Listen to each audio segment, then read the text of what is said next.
નવરાત્રી સમયમાં party પ્લોટના દાંડિયાનો craze વધતો જાય છે ત્યારે જૂનાગઢની પ્રાચીન ગરબીઓ હજુ પણ ભારતીય સંસ્કૃતિને ઉજાગર કરી રહી છે। હિન્દુ બાળાઓની સાથે મુસ્લિમ બાળાઓ પણ ગરબે ઘૂમી માતાજીની ભક્તિ કરી રહી છે।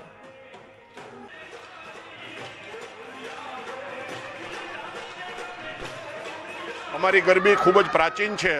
નવાબી કાળથી આ ગરબીનું આયોજન જૂનાગઢમાં કરવામાં આવેલ છે। ભૂતકાળમાં હિજરત પહેલાં તંબુની અંદર અમારા પુરુષો અને બૈરાઓ गरबी रमता था। मैं यहाँ पे मेरे मम्मी पापा रहते हैं जूनागढ़ में, मैं उनके यहाँ पे आती हूँ और यहाँ पे मैं 17 साल की थी और अब तक मैं यहाँ पे माता की भेंटें गा रही हूँ। નવરાત્રીને હવે ગણતરીના દિવસો બાકી છે ત્યારે બીજી બાજુ અમદાવાદના કલાકારોની હાલત કફોડી છે। અમદાવાદના રાયપુર ખાતે મોટી સંખ્યામાં કલાકારો ભેગા થતા હોય છે ત્યારે છેલ્લા 2 વર્ષથી કલાકારોને રોજગારી ન મળતા તેઓને ગુજરાન ચલાવવું મુશ્કેલ છે। પહેલા કલાકારોનું કહેવું છે કે સરકાર સહાય કરે તો તેઓ ગુજરાન ચલાવી શકે છે।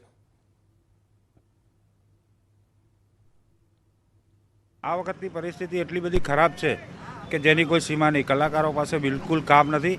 આ નવરાત્રી ઉપર એમની દિવાળી નીકળે છે પણ આ વખતે નવરાત્રીમાં એટલા બધા કલાકારો બેકાર છે કે જેની કોઈ સીમા નથી। ત્યારે પરિસ્થિતિ એવી છે કે 70 થી 80% કલાકારો બેકાર છે।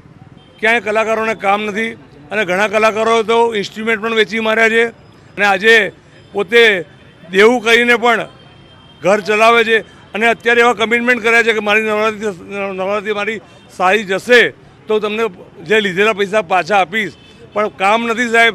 અત્યારે એવું છે કે પહેલાં અમે જે કામ કરી ચૂક્યા 40 વર્ષ પહેલાં એ અત્યારે કામ છે બજારમાં નહીં। તમામ કલાકારો, તમામ મિત્ર બધા ભેગા થઈને એકબીજાને પૂછીએ છીએ કે તારે કામ છે કે નથી। એકબીજાને ના હોય તો એકબીજાની સહાય કરીને એકબીજાને કામ આપે છે કે